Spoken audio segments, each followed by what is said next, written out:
Y'all, as soon as I seen the video of the woman holding the two fish walking into the water, the first thing that came to my mind was Yemaya. Y'all, as soon as I seen the video of the woman holding the two fish walking into the water, the first thing that came to my mind was Yemaya. Y'all, as soon as I seen the video of the woman holding the two fish walking into the water, the first thing that came to my mind was Y'all, as soon as I seen the video of the woman holding the two fish walking into the water, the first thing that came to my mind was As soon as I seen the video of the woman holding the two fish walking into the water, the first thing that So there's currently a video that's going viral, and it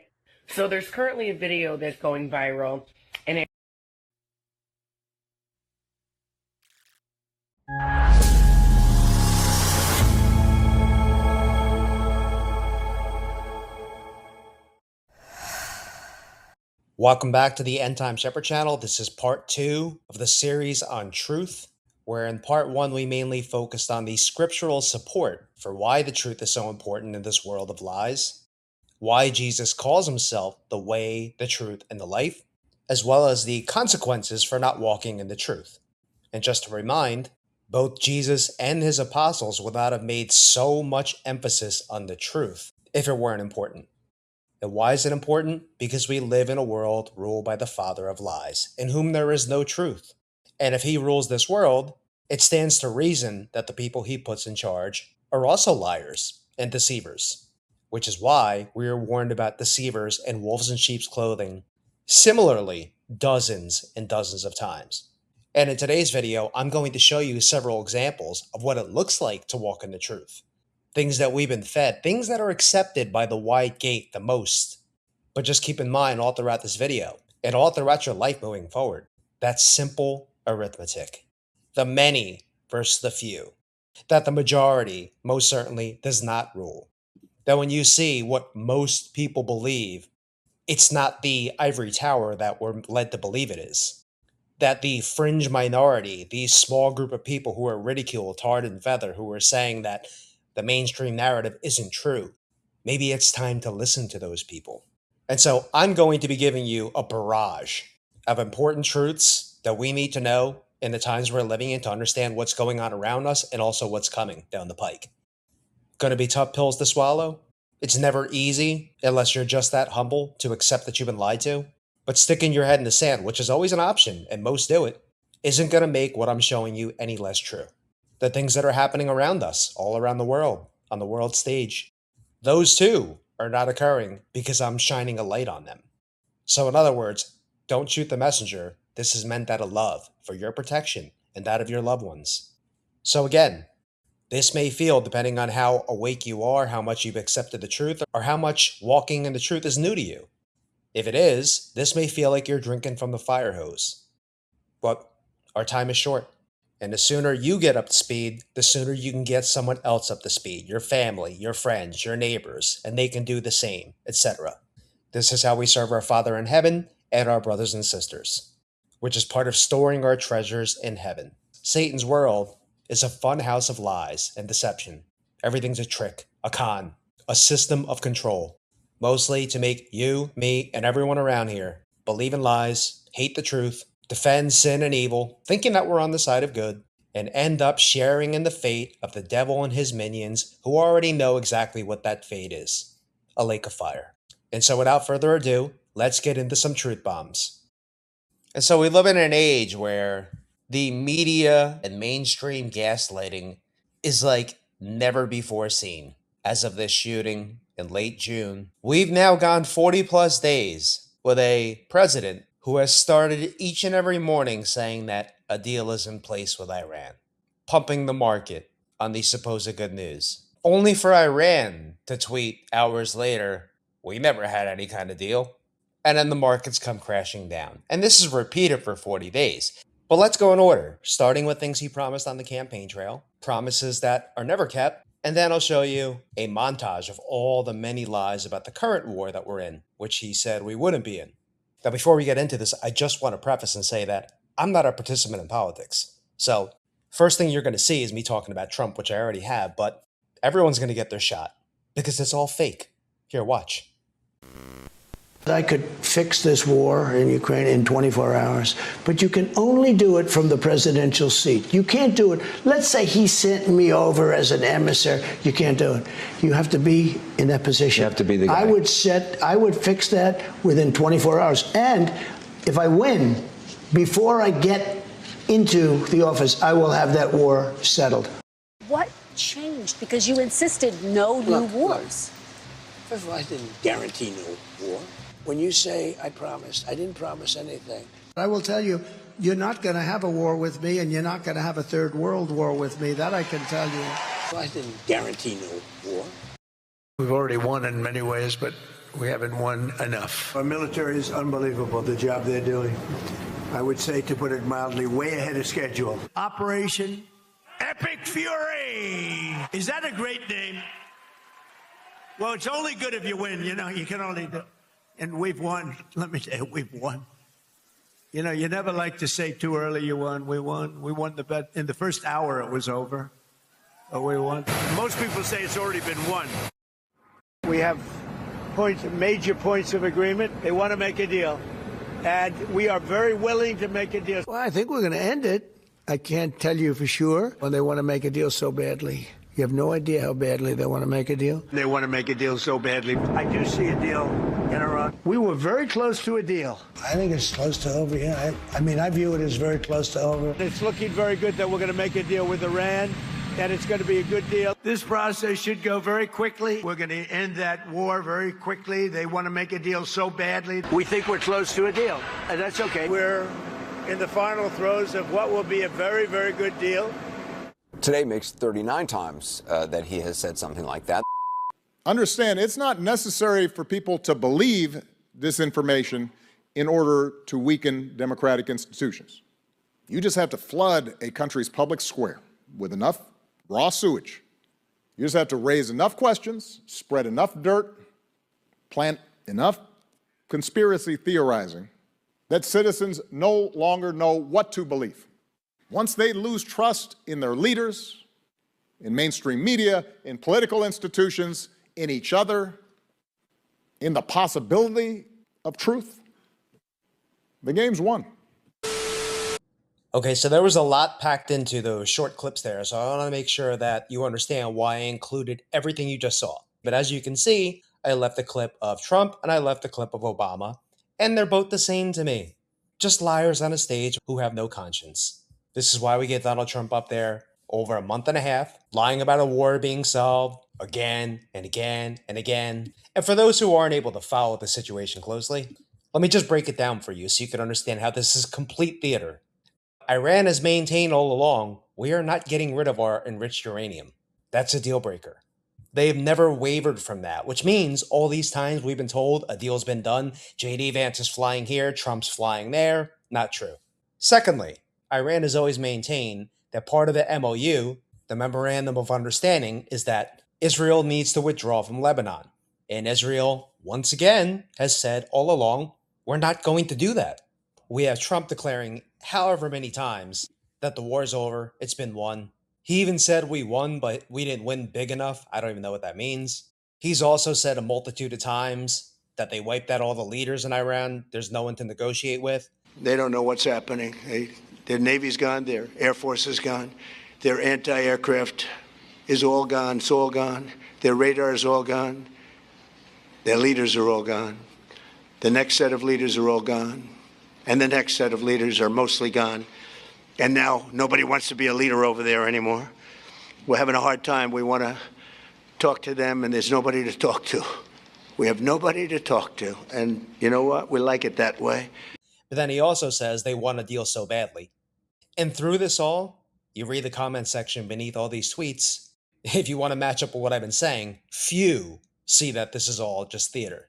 Which is actually pretty stunning because this is the President of the United States, and we're talking about a world war, one that he said he wouldn't get us into, and had lied about not promising that he wouldn't get us into war when I just showed you he did, which goes to show how little respect he has for the American people, that he could just lie straight to our face, or that we have no short-term memory.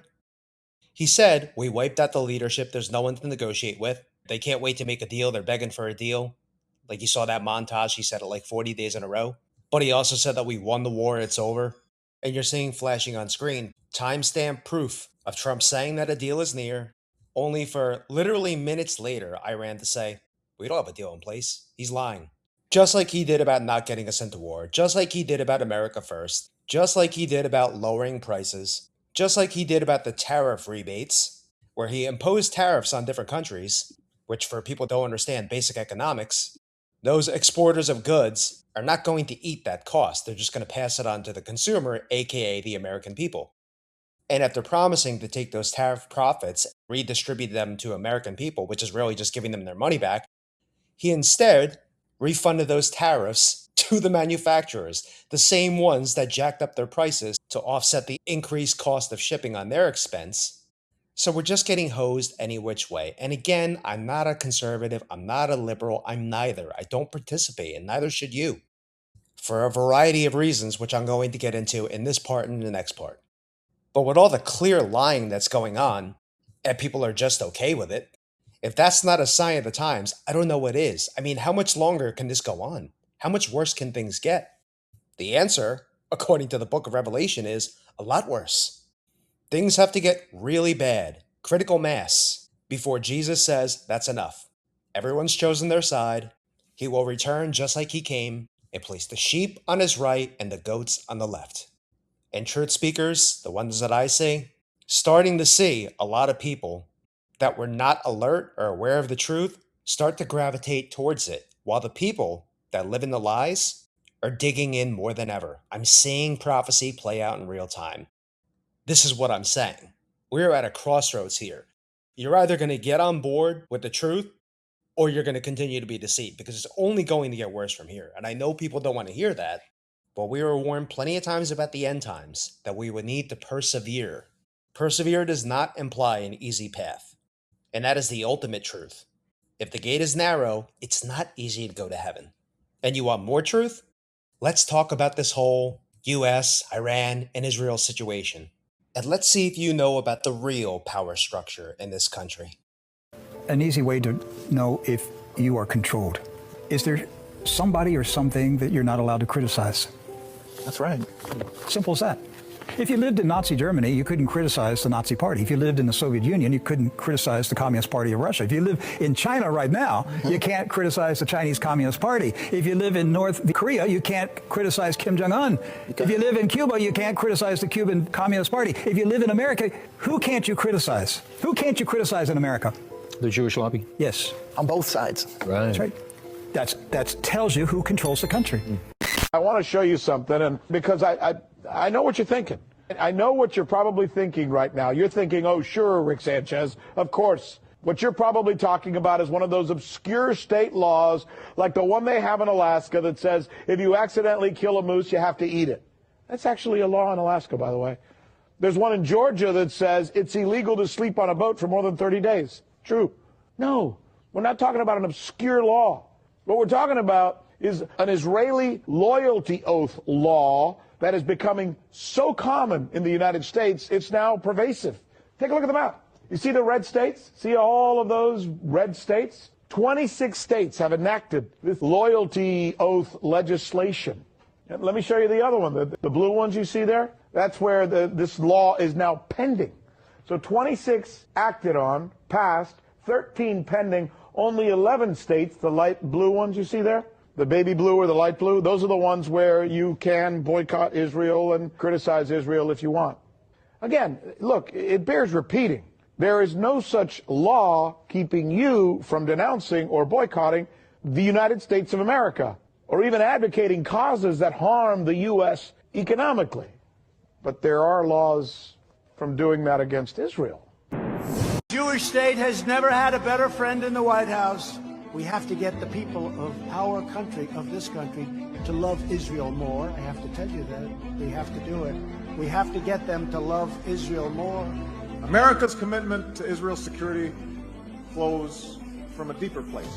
The bonds between the United States and Israel are unbreakable.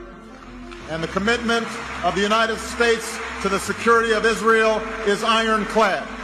And let me be clear, I will always stand up for Israel's right to defend itself, and I will always ensure Israel has the ability to defend itself.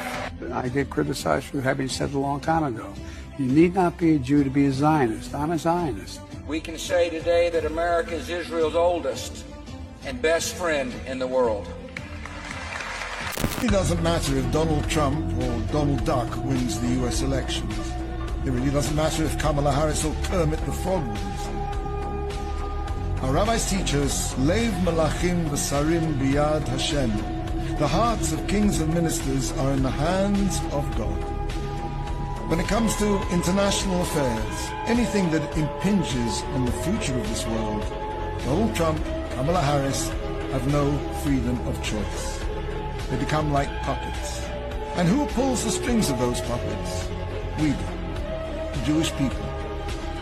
How did you convince Hezbollah to buy this? Well, obviously, they didn't know that they were buying it from Israel. Who did they buy it from, or think they were buying it from?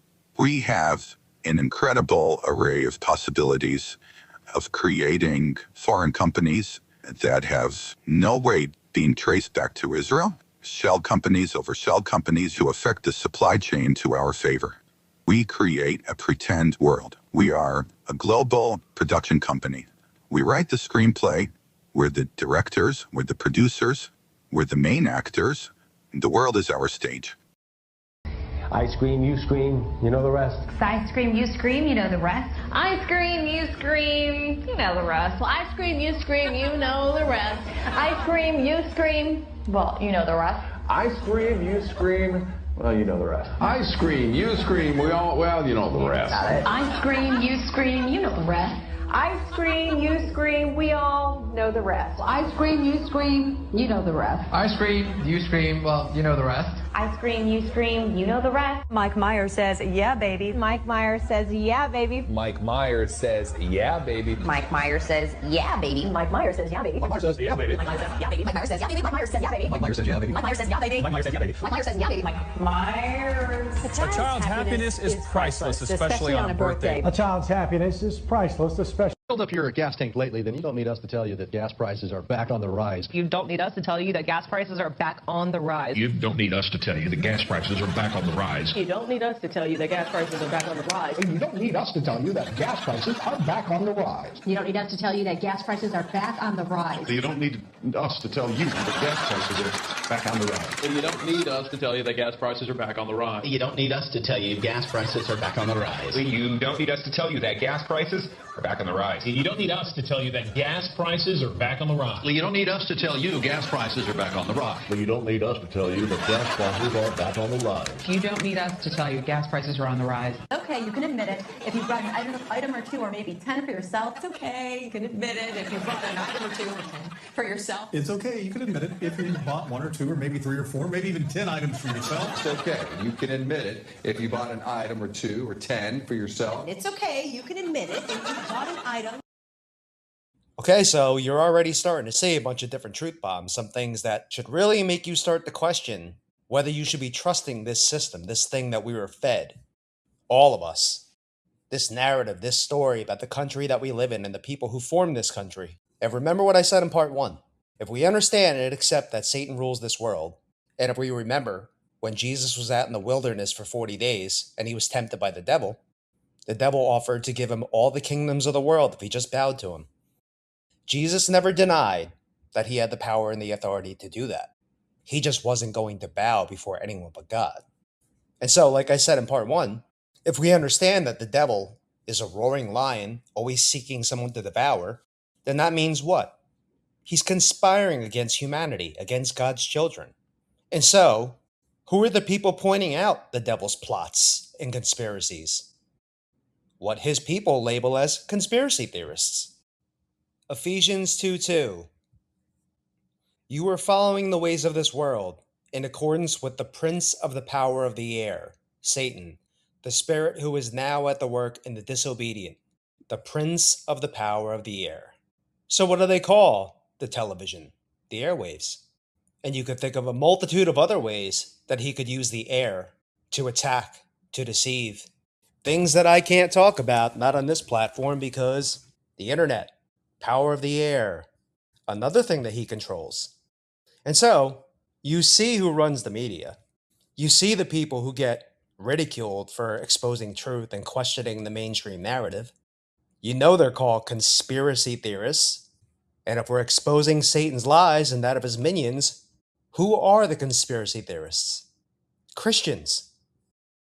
In a world ruled by Satan, the people that are tarred and feathered, and you're told not to trust because we're crazy and dumb and all these other things, are Christians. How many times did Jesus warn about persecution if you're his follower? And remember, too, that Satan is the great dragon who deceives the whole world.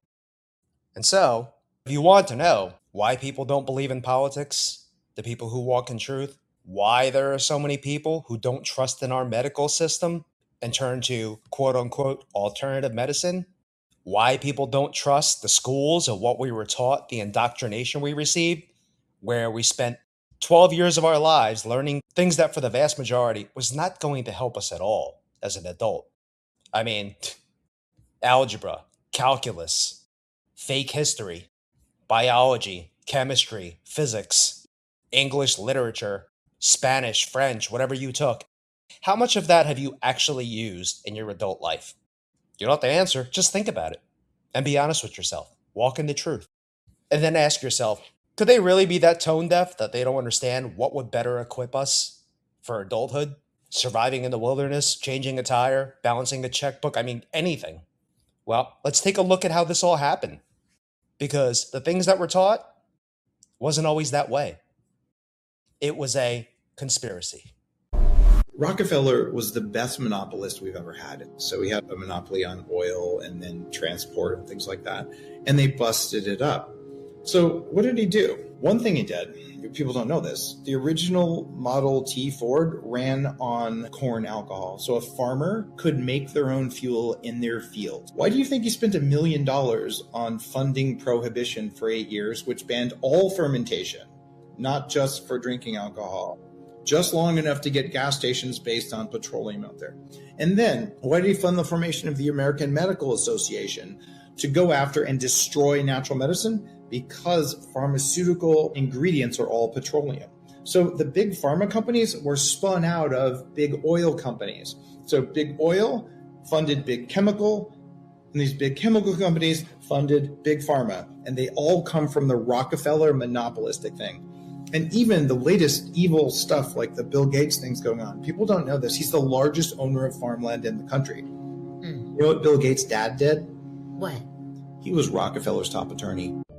Around the same time that John D. Rockefeller seized U.S. media, he also hijacked U.S. medicine. When it was discovered that drugs could be produced from petroleum, America's top oil mogul ordered his army of propagandists to invert reality accordingly. Medicines used for thousands of years were suddenly classified as alternative, while the new, petroleum-based, highly addictive, and patentable drugs were declared the gold standard. After buying a German pharmaceutical company that manufactured chemicals of war for Adolf Hitler, Rockefeller leveraged his political influence by pressing Congress to declare natural healing modalities unscientific quackery. Rockefeller then took control of the American Medical Association and began offering massive grants to top medical schools under the mandate that only his approved curriculum be taught. Any mention of the healing powers of herbs, plants, and diet was erased from most medical textbooks. Doctors and professors who objected to Rockefeller's plan were crucified by the media, removed from the AMA, and stripped of their license to teach and practice medicine. Those who dared to speak out were arrested and jailed. When evidence began to emerge that petroleum-based medicines were causing cancer, Mr. Rockefeller founded the American Cancer Society, through which he suppressed that information.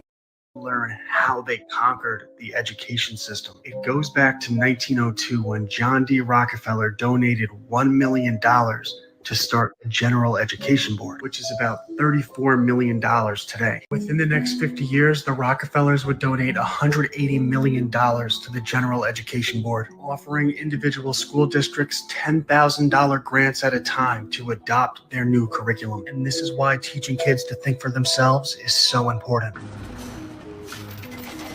It is the second most prevalent liquid on Earth. Putting a price on oil is like putting a price on a pail of water. No initial cost. It's in the ground, and in those days they were, some of it, almost what you'd call surface mining the oil. They didn't go down deep. So in order to get the price up, they hit on the idea that they would have to make it appear to be scarce. That boy, after we take the next few barrels out, we're probably going to have to close as well, you know, that kind of thing. But a very fortuitous event. In 1892, there was a convention in Geneva of scientists to determine what organic substances are. At this Geneva convention, Rockefeller took advantage of sending some scientists over.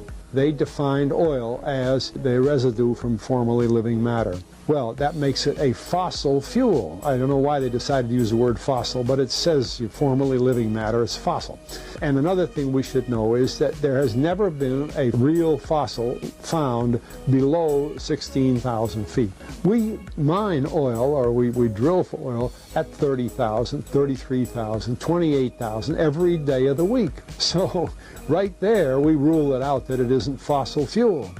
It's called fossil fuel for the minds of the public to feel that it is an asset that is running out, being depleted. We talk about depletion allowance, which is a lot of, you know, and actually, if you know the world's oil supply, you know that it is not going to run out for an awfully long time. What bothers me is that in geology books, it's in there. The geologists say it's a fossil fuel. Somehow they've been bought to create a world price for oil. In other words, not 30 cents a gallon here and 90 cents a gallon there, but let's get a world price. That's their goal. We have a real chance at this new world order. New world order. New world order. New world order. New world order. A new world order. New world order. New world order. New world order. I believe we, and particularly you, your class, has an incredible window of opportunity to lead in shaping a new world order for the 21st century. New world order. The affirmative task we have now is to actually create a new world order. A new world order. We have before us the opportunity to forge for ourselves and for future generations a new world order. When we are successful, we have a real chance at this new world. You have to understand that nobody exists on a high level in government who's opposed to the new world order. Nobody. Our government has literally been infiltrated, and there's a cancer within our government destroying it, eating it, nibbling away at it, hacking off its limbs. And you said this started in 1945? 1945 was when the overt destruction began to occur, when Truman signed the UN Participation Act and the United Nations Treaty. It actually began long before that, when these secret societies began to infiltrate the government and appoint their members to important posts. Infiltration is easy. If one gets in, he can then appoint and hire others to replace people who are not members below him. So now we've had over almost 50 years of this going on. At least. I believe that it started back probably 1913, 1917, when the Federal Reserve Act was passed. It's a big club, and you ain't in it.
you still don't know the disturbing theory behind the world's most famous statue? Pay attention till the end here, and you're never gonna look at it the same way again. So, do you know who this is a statue of right here? It's called the Lucifer of Liege, made in 1848, formerly titled La Genie du Mal, which translates to the genius of evil. This is a statue of Lucifer, a fallen angel from heaven, commonly depicted as the devil who rebelled against God and was banished to earth. And this statue in particular, the Lucifer of Liege, has some unmistakable details that feel very intentional. So the crown that Lucifer is holding here is one with 7 points, allegedly symbolizing the 7 deadly sins of man, which just so happens to be the exact number of points found on the crown of this Statue of Liberty. Coincidence? Maybe, but oh, we've barely even grazed the tip here. Because you might notice the Lucifer statue is also chained by the ankle, a symbol of his eternal imprisonment in the earthly realm. Surely the Statue of Liberty, representing, freedom and liberty, has no reason at all to be imprisoned too now, right? Apparently no, because that is exactly what we find at the foot of Lady Liberty. A chain holding her down on the pedestal she stands. Liberty, definition, the condition of being free from confinement, servitude, or forced labor. So it totally makes sense to have a lady representing liberation to be chained by the ankle like some sort of prisoner.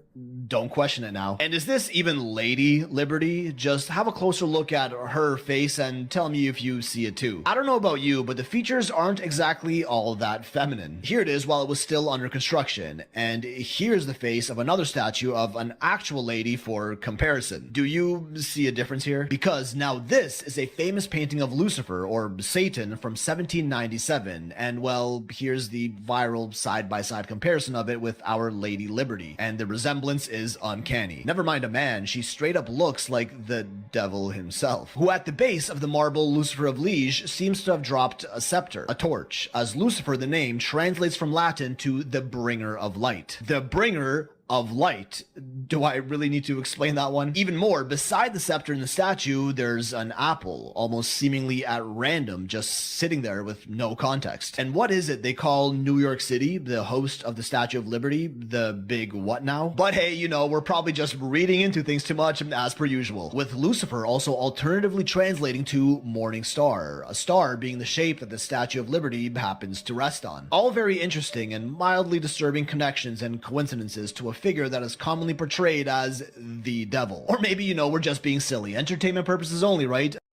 All tough pills to swallow. Pretty much all truth is, but it's all true nonetheless. I never make any kinds of claims or say that something isn't true without providing voluminous evidence, because I don't want there to be anyone who says, "What's your proof?" And the funny thing is, the people that think that you're just making stuff up just because it sounds crazy, and I'll reemphasize that again and again. Yes, of course the truth sounds crazy. They taught us lies. Of course the truth sounds crazy. They taught us lies again and again and again and again and again and again. That's why you go to school every year and learn the exact same thing.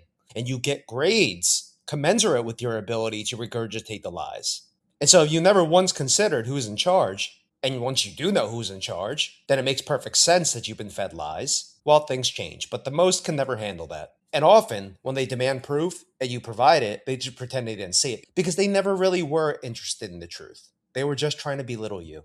But one of those things that we were taught is a completely fabricated and whitewashed history where the good guys won. And all these evil conquerors in the world, no, they don't exist anymore. They were wiped out by the good guys. And so now, the only evil people we have left to deal with is our neighbor who votes differently. Or some people hiding in caves plotting our demise who want everyone to wear burqas. Those weapons of mass destruction got to be somewhere.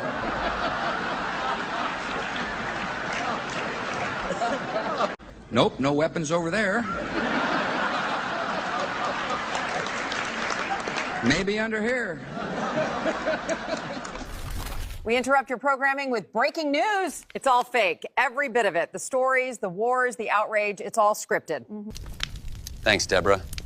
The situation behind me? None of this is real. The illusion is the event. It's all trauma-based mind control. I'm just a crisis actor. They pay me in Visa gift cards. I can cry on command. They had turbans on, and one of them was carrying his prayer rug.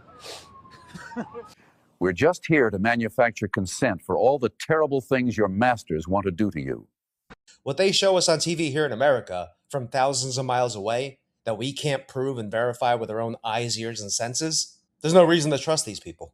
Why? Because we're paranoid, delusional? No. Well, how about just because they lie all the time? It's incredible that we live in a world where politicians can lie to us again and again and again, like blatantly, and people still defend them. And meanwhile, if this was someone in your life, like a friend, and they were lying to you again and again and again, you wouldn't put up with that for more than like one or two times. Rightfully so. Who wants to be friends with a liar? And so people of even greater importance, we're told, and hold these high places of authority and offices. How is it that our neighbor doesn't get a free pass, but the people that are supposed to be way better than us, that we're supposed to revere, they can lie on demand and there's no repercussions? There's no loss of trust. People still defend them. And this is the problem here. We've got most people who fully believe in this electoral system, this idea that we can vote our way at a government overreach and corruption, and people can't notice the very clear pattern that every single time someone's been in office 4 years, 8 years, pretending to play this role of president, even though they report to people who are way higher up, although not Trump, if you know, you know. They break all the promises. Someone else comes along, badmouths them, and says, I'm not going to be like that other guy. I'm going to do this, this, and this. Rinse and repeat over and over again. And at no point do the masses realize it seems like we're just wasting our time with this because none of these people ever deliver on their promises. And so we have two different factions of people who all think that they're on the side of good and the other is on the side of evil, and who have allowed politics to shape them and change their stance on important issues. Well, issues that used to be important to them. They've allowed their political stance and affiliation and subsequent groupthink to cause them to become liars, just like the father of lies who runs this whole sham operation, where people have to pretend that they're okay with higher prices, with higher gas prices, with Trump shoving these AI data centers down our throats that he claims are creating jobs, but that's kind of contradictory in the sense that AI is self-sufficient. Do people even know what these things are for? They ignore the fact that they were all about the Epstein files and prosecution for children for 4 years straight. They ignore the fact that they want a prosecution for Fauci and Bill Gates. But here we have Fauci with a commendation from Trump. I guess people want to ignore that too. And Bill Gates, who's at the White House all the time. And people just ignore that too. Pride is the biggest issue. It's the reason why it's not one of the 10 commandments. Because if you get your pride under control, everything else falls into place. For those who lack humility, they can't be a disciple of God. They can't follow the commandments.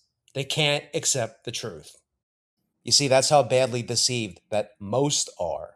People that don't walk in the truth. They not only don't see these people as evil deceivers, but they idolize them. They just don't know it and they'll never admit it. But an idol is anything you give greater importance and time to than God.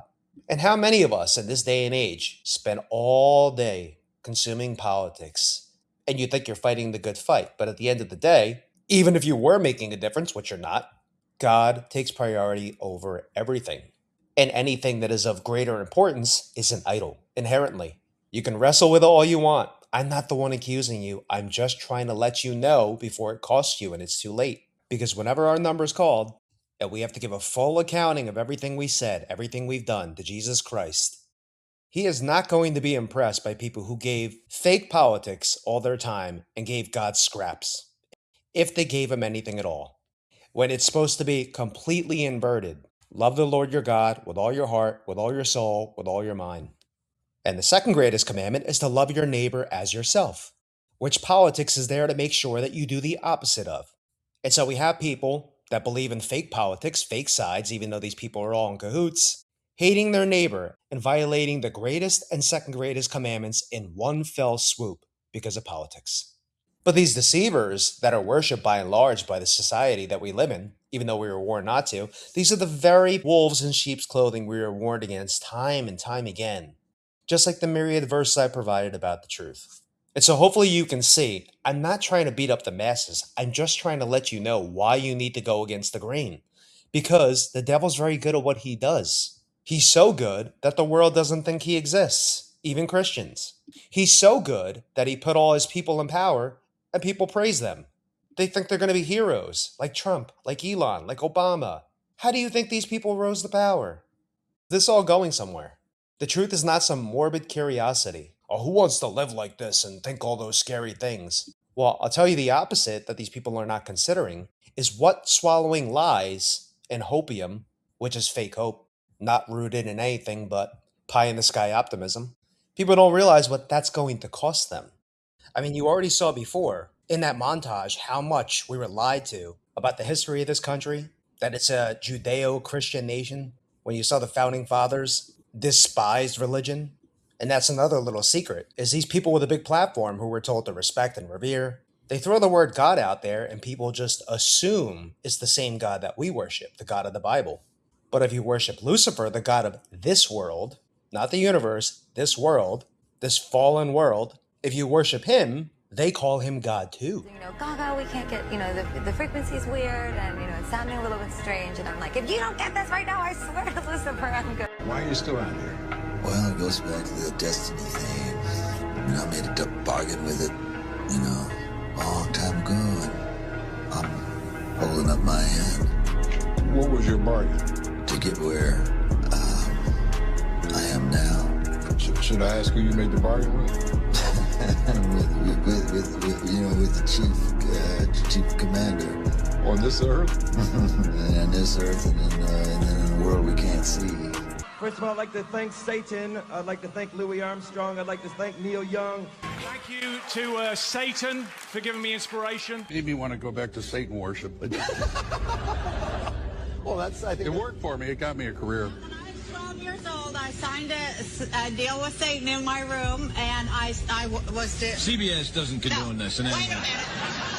Because I wanted to get famous no matter what, and, then I forgot that I had this deal with Satan and everything, and then I got really famous. Roman is a crazy boy who lives in me, and he says the things that I don't want to say.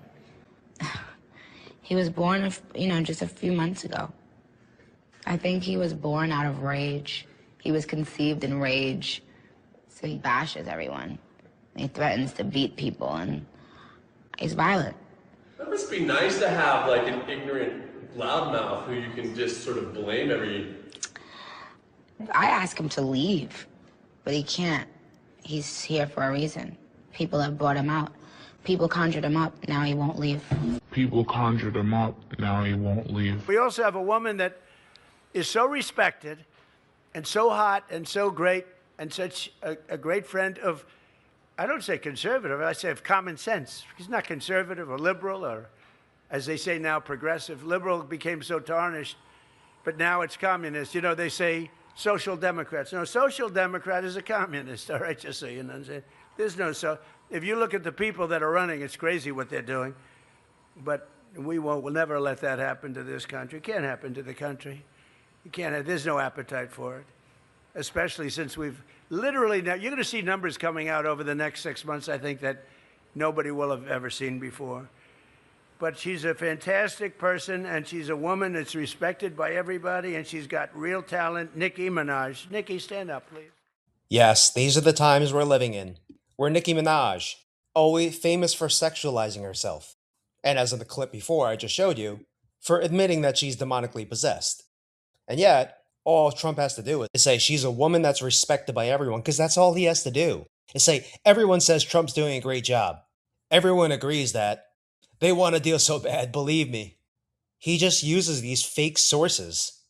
A lot of people are saying that I should be on Mount Rushmore. A lot of people are saying this may go down as the greatest presidency of all time. A lot of people are saying that I should win the Nobel Peace Prize.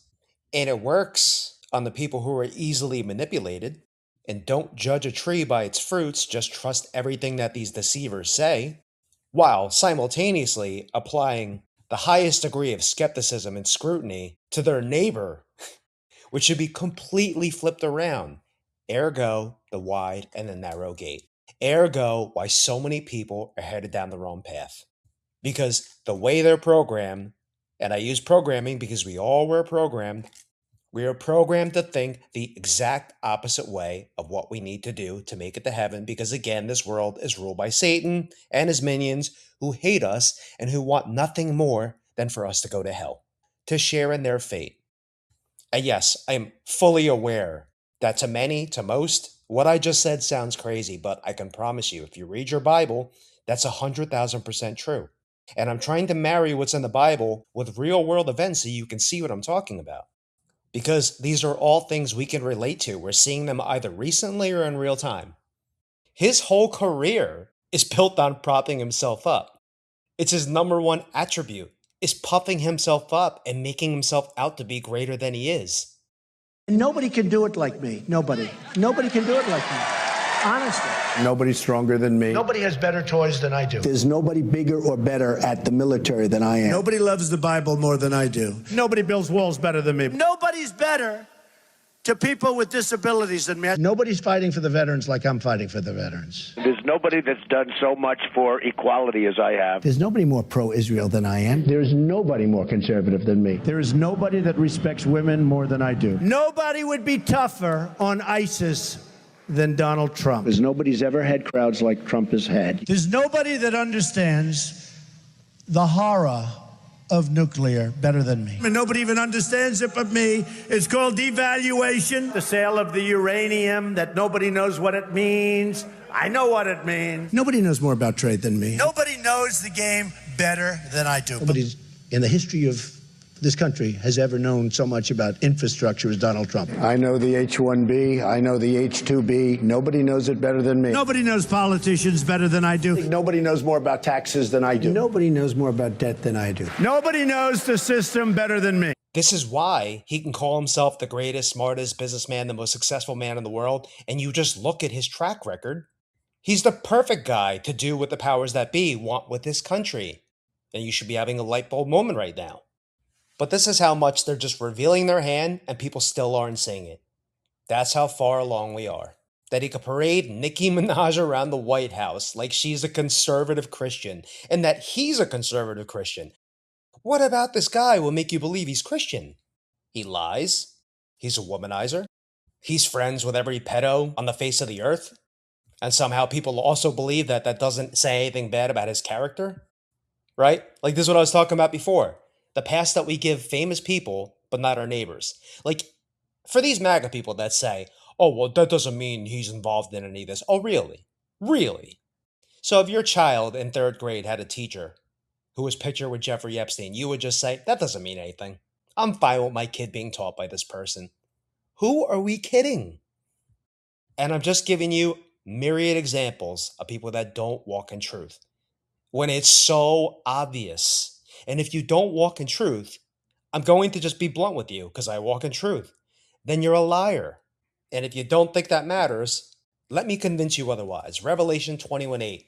But for the cowardly, unbelieving, sinners, abominable, murderers, sexually immoral, sorcerers, idolaters, and all liars, their part is in the lake that burns with fire and sulfur.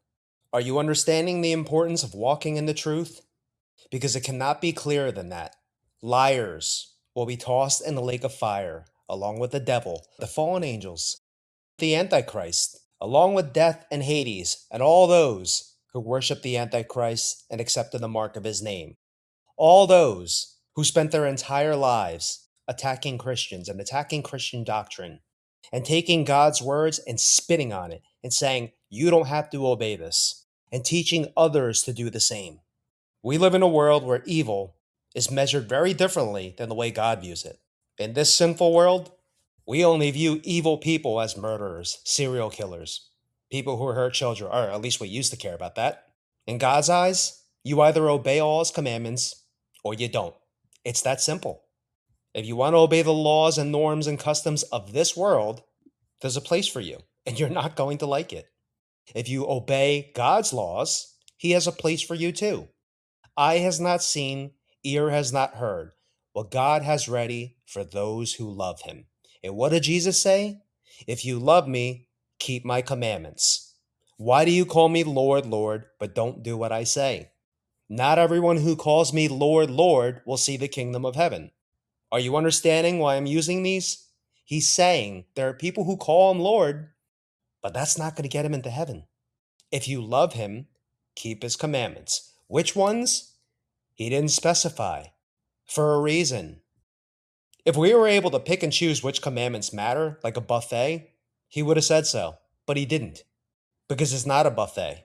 We're free to choose. That's what free will is. Because God didn't want to create robots who, if they didn't love him, he would strike them down immediately. Forced love is not love.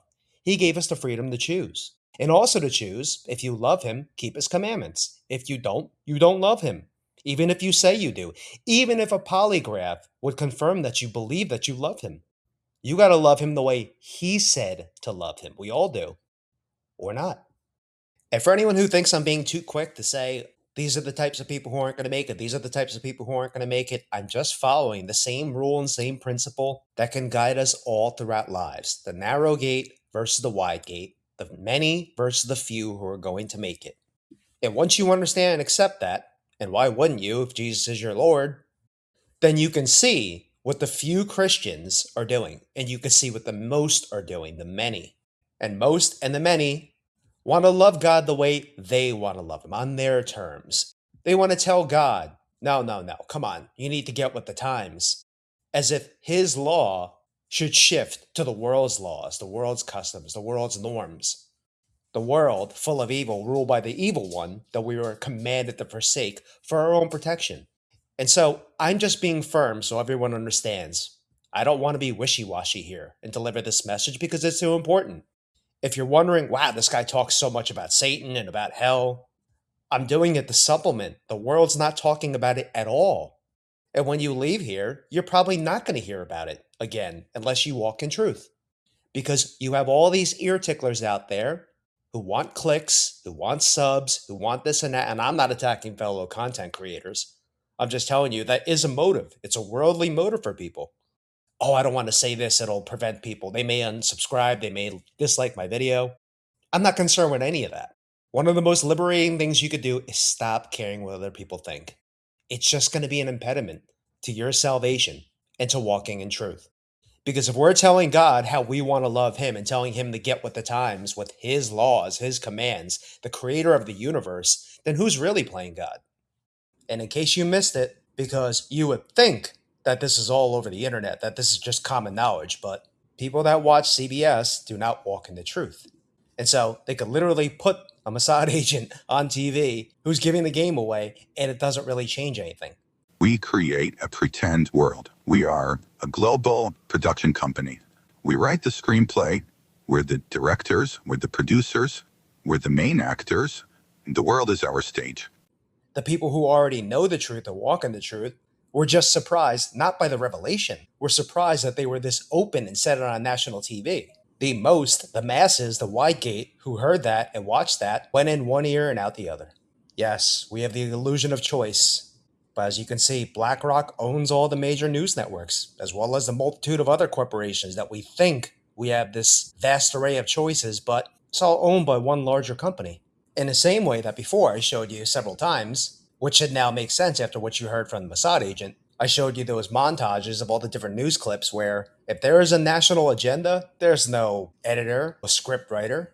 There is one script writer, and it goes out to every network. Whether you're watching NBC in Florida on Channel 5 or you're watching ABC on Channel 2 in Tennessee, it doesn't matter. When it's a national news agenda, it is the same exact script, verbatim.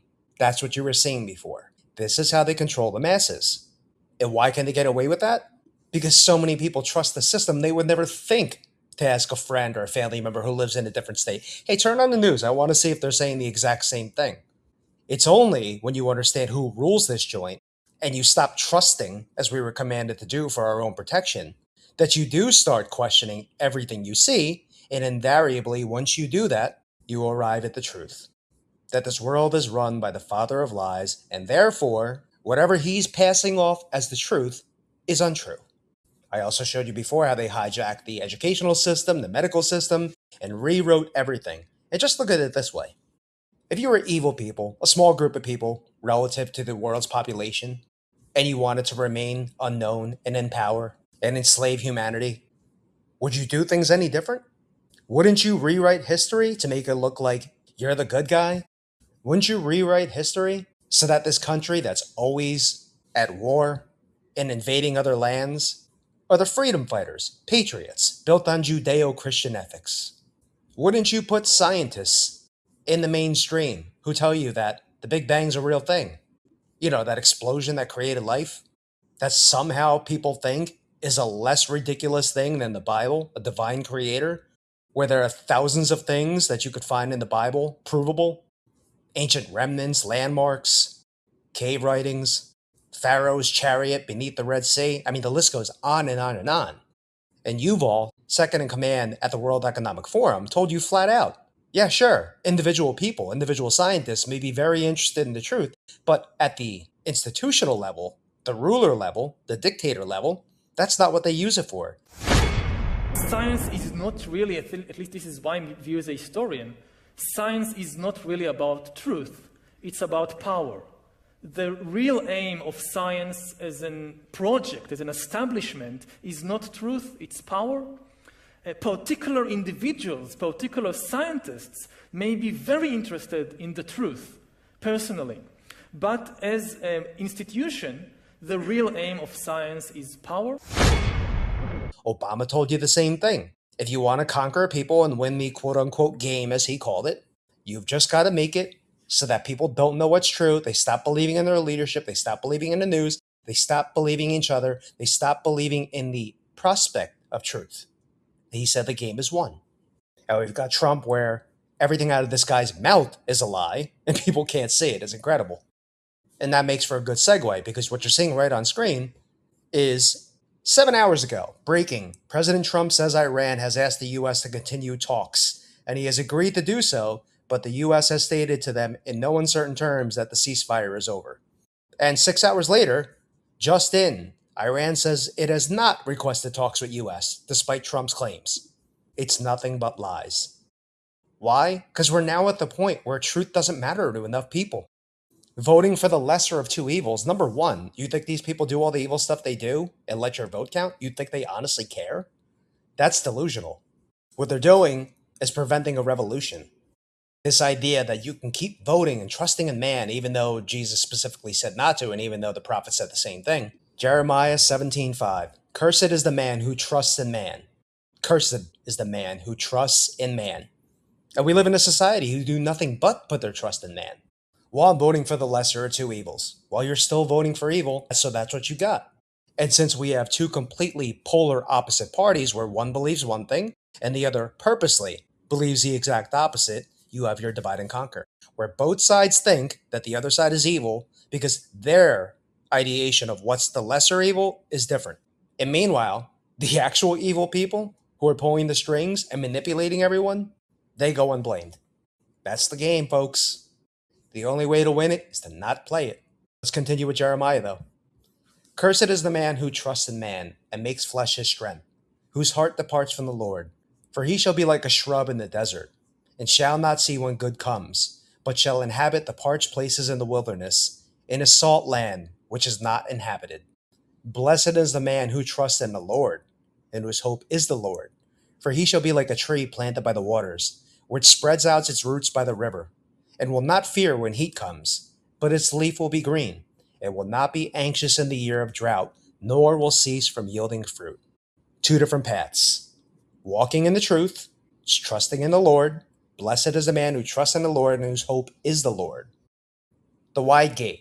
Cursed is the man who trusts in man and makes flesh his strength, whose heart departs from the Lord. And again, this is not a right-left thing. And I'm going to keep repeating that because the indoctrination's thick. You go there and you vote, and then you hate your neighbor. That's what they're causing you to do. Who voted differently?